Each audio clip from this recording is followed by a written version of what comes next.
Natalie had a dog called Pluto.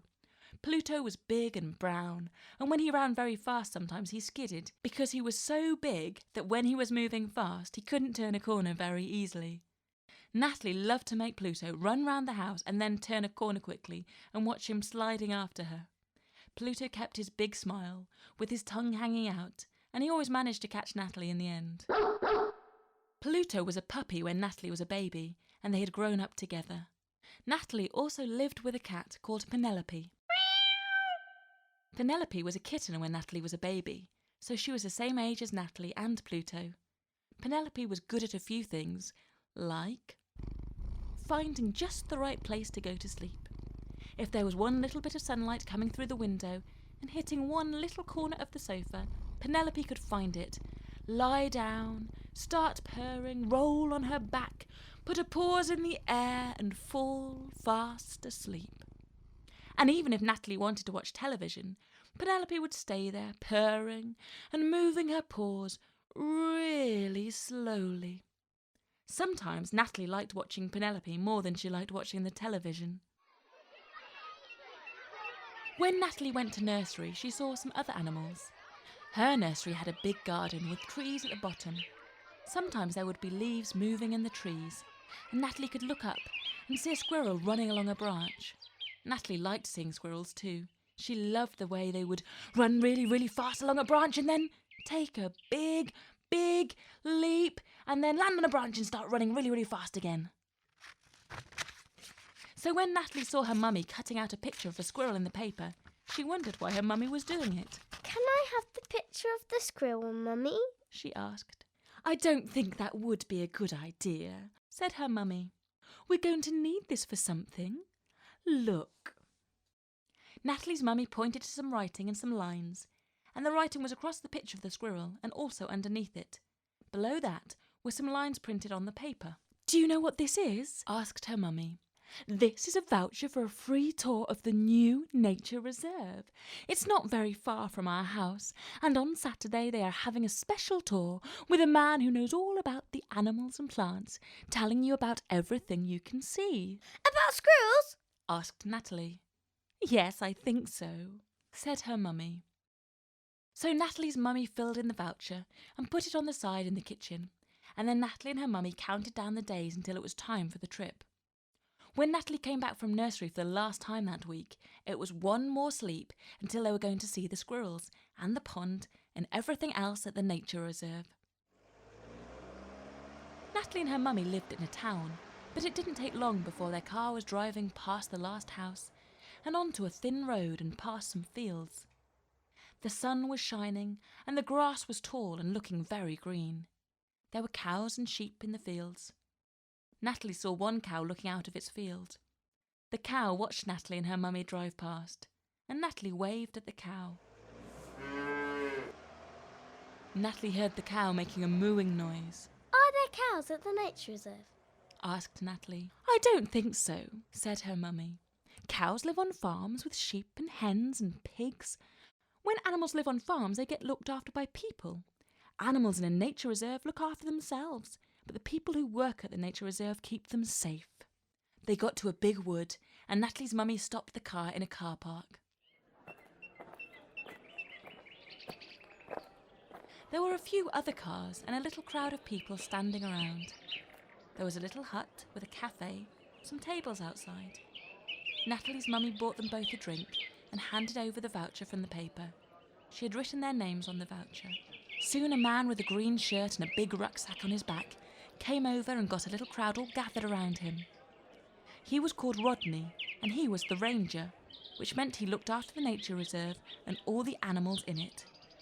Rodney explained that he was going to take everyone on a walk, and sometimes they would stop and be very quiet, so they didn't scare the animals.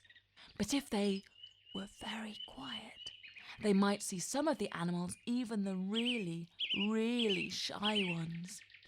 Now then, Said Rodney, sticking his hands on his hips. what animals do you think we might see today? Nobody said anything for a second, so Rodney pointed up in the air and said, Well, if no one's going to shout out, I'd better ask someone. How How about you? And he pointed at Natalie. Natalie looked at her mummy. Well, said her mummy, which animals would you really like to see? Natalie thought about it. I think She said.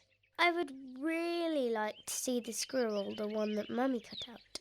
Ah, Said Rodney. the squirrel in the paper. Well, he does live around here somewhere, but he's quite shy, so we'll have to be very quiet when we get to his house. Some other people talked about the animals they liked. One little boy wanted to see an owl, and a man with a bright yellow shirt said he wanted to see all the creepy crawly things that lived on top of the water. Said Rodney. That gives me an idea. What we have to do is take big steps over here. So everyone took long, big steps and tried not to make any sound, and they all managed to make no noise as they got near the big pond. Well, almost everyone. But it wasn't Natalie or her mummy who made the crunching noise on the path, so nobody told them to shh. When they got to the pond, there were big leaves floating on the top, and little bubbles looked like they were bursting on the water. When Natalie looked, she could see some little insects on top of the water. They were standing on the water. She kept staring at the insects. It's magic, isn't it? Said Rodney. How do they stand there without sinking? Does anyone know? The man with the yellow shirt put his hand up and whispered, They don't weigh very much, so they can stay on top of the water like a leaf. Yes, said Rodney. but if we wait for a while, we'll see them take off because there's one thing that gets them moving, and I think we're going to see it soon. He pointed to one corner of the pond where Natalie thought she could see a little round piece of wood sticking out of the water. But when Natalie looked a little closer, she could see an eye, and the eye blinked. It wasn't a little piece of wood. It was a big frog. And the frog was moving over the pond toward the insects. It got closer and closer and closer, and it opened its mouth to eat some of the insects on top of the water. But as the frog opened its mouth, all the insects flew away. They're a bit too clever for him, Said Rodney. I think our frog might have to make do with a few worms and some of the frog food we feed him. A few minutes later, everyone had walked into the wood, and Rodney led people to the long, low building. He told them to be very quiet again, and this time nobody stepped on any gravel. Everyone took turns at going into the long, low building, which had windows in the front and none in the back. When it was Natalie's turn to go in with her mummy, she stood on a bench and looked out of the front and saw a little group of deer. They were lovely and brown, and the sun was shining on them, making them look like they were glowing. The deer were just beside some trees, standing on some bright green grass, and they were dipping their heads down, eating some grass and standing their heads up to listen. Rodney whispered to Natalie. Deer have very good ears. They can hear things we can't hear. So if you make any loud noises, you could scare them away. So Natalie and her mummy didn't make any noise. All they could hear was... The deer were so quiet, Natalie couldn't hear them eating the grass. It wasn't like crunch, crunch, crunch you hear when a cow eats some grass. Natalie loved looking at the deer. They looked furry and friendly, and she wished she could take one home to cuddle it. But Rodney explained that deer liked living in a wood and being with each other, and one deer on its own would be a bit frightened and lonely at Natalie's house, especially when Natalie was at nursery and her mummy was at work. It would feel a bit like you would if you were left alone in the wood, said Rodney. They couldn't see all the animals. Some of the animals liked to come out at night, but Rodney showed them where some of the shy animals lived.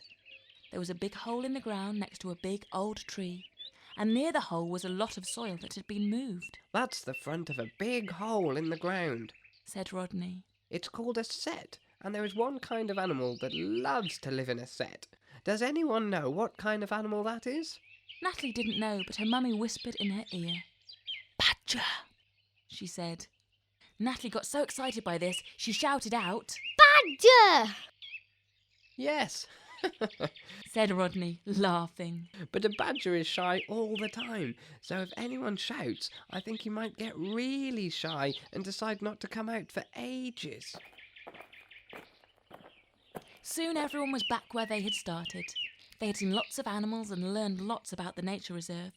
They had seen rabbits, birds, deer, all the animals from the pond, and they had seen where the badger lived. Now then, Said Rodney. I think I've forgotten something, but I can't remember what. The squirrel! Said Natalie. You said we might see the squirrel in the picture. Oh yes, Said Rodney with a smile. come this way. Rodney led them into the shop and to the back where there was a big window that looked out to some trees. And there, sitting in a tree, was the squirrel. He was sat up on his back legs, just like he had been in the picture. Just outside the window of the shop was a little tray of nuts, and the squirrel could come down and help himself, then run up to eat them on a branch.